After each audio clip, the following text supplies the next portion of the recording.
Okay, hi Wildcats. This is Mrs. Forrest with another fractions lesson. Today we will start with review of different types of fractions that I think you will be familiar with or should be familiar with by now. Last time we got together, we talked about shapes and what it means to be a numerator and what it means to be a denominator. So we looked at different numerators and denominators, we looked at shapes, and we identified them. We're going to review that today with some shapes that I have, and we'll explain what numerator and denominator are one more time. The denominator, remember, is the bottom number, and it's the equal number of pieces that the whole is divided into. It's all the equal pieces in one whole. 1, 2, 3, 4. This whole shape is divided into 4 equal pieces.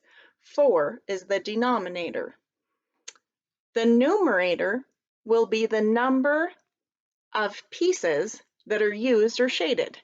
I say used because oftentimes fractions in life are not shapes that have shaded parts, but are things like pizza. It's equally divided, and how much will you get? Or Hershey's bars are equally divided, how much will you get? This has one square that is shaded, so the numerator would be 1. The fraction would be written 1/4. Let's try one more. This is a rectangle. How many pieces is this one whole shape divided into? Well, it's divided into 6 equal pieces. The denominator then would be 6. How many pieces are used or shaded? 2. The fraction would be 2/6 or 2/6. Just for practice, I want to look at some different fractions written as numbers and review how we would say those. This is 1/2. This is, whoopsies, 2/6.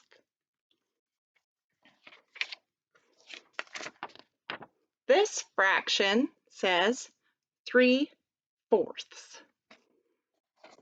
And this fraction says 1/4. Another word that we haven't talked about yet for a fourth is a quarter. So some people might say, I just want a quarter of that apple. That is the same as saying, I would like a fourth of the apple, 1 piece out of 4 equally cut pieces. The other thing we learned last time, or we started working on, were fractions on a number line. And the number line was short. It was between 0 and 1. And we discovered that there are numbers between 0 and 1, and they're called fractions. This is the number line we used last time, and we only talked about halves and fourths. 2 halves make up 1 whole, 4 fourths make up 1 whole, and at different locations on the number line, we would label that with different fractions. I'm going to pause the video there. That will wrap up our review for today. And when I restart it, I'm going to be looking at fractions on a number line greater than 1. And I'll teach you how we're going to write fractions on a number line greater than 1 next. Okay, now I'm going to talk about fractions on a number line greater than 1. This number line starts with 0, and it goes to 1 like we looked at last time, but it also goes beyond, just to 2 this time, but it does go beyond. Last time, when we were looking at fractions between 0 and 1, we did look at 1/2. And we discovered that it takes exactly 2 of these to get to 1. That's 1/2, so we'd label this 1/2. We would label this 2/2. What if we had another half? We already had 1/2 and 2/2. How many halves have I used now? 3 halves. My denominator is going to be 2 because between 0 and 1, it's divided into 2 sections. The denominator is only based on 1 whole. Even though we're talking about 2 wholes, or maybe beyond in some situations, our denominator is always going to be based on 1 whole. How many equal parts is 1 whole divided into? So our denominator knows is going to be 2 because it takes 2 of these equal parts to get to 1.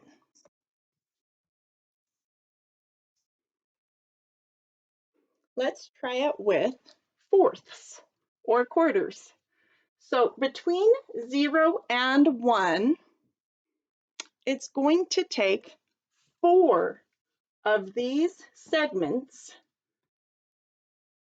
to get to 1.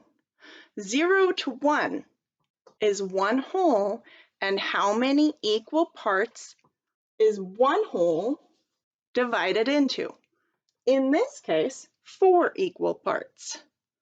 So the denominator is going to be 4, even if I keep adding fourths. So I would like to have 6 fourths used, please. The first one goes here, 1/4, 2/4, 3/4, 4/4. Well, that makes sense. We learned that 4/4 is the same as 1. But now I said I'm going to use 6/4. I still am using a fourth. That's my denominator. It is not going to change. But now this is 5/4. And at the end of this fraction bar right here, I could label that 6/4.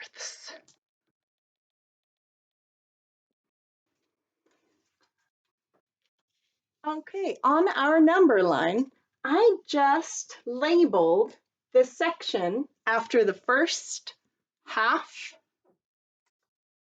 fraction bar 1/2. That is halfway between 0 and 1. That's 1/2.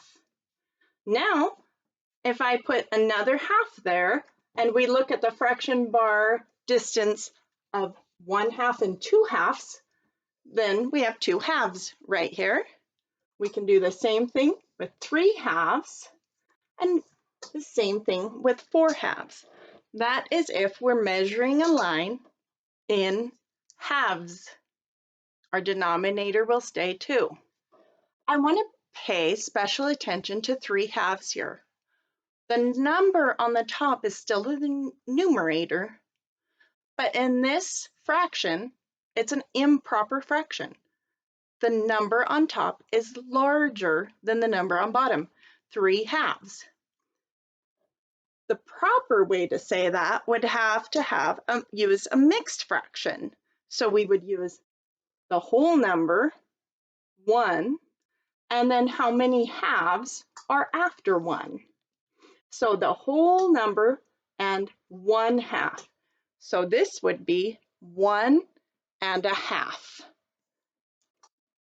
1, 2, 3 halves would also be 1 1/2. But how many halves would you use to get to the whole number 2?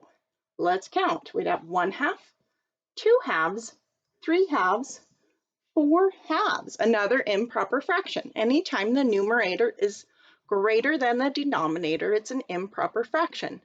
But nonetheless, you used 4 halves to get to 2. Now we'll do the same thing with fourths. On this number line, I'm going to use my fourths fraction strip. 1/4 of the line between 0 and 1 is labeled right here. That says 1/4. If we go 2/4 over, we would label it here where it says 2/4. We would also then put the fourth there again and label it 3/4. And how many fourths do I use for the entire whole first section? One whole section is divided into 4 parts. That's our denominator. Beyond that, our denominator can stay the same, but we're going to see how many more fourths we need.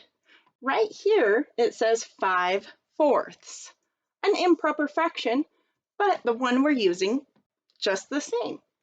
We used 1, 2, 3, 4, 5/4. The final part that I'm going to leave you with might be most beneficial. You might be most ready for this, and we'll review each time, is going back to numerator and denominator. Forever and ever, you are going to have to remember where the numerator is on top of the line and where the denominator is on bottom of the line.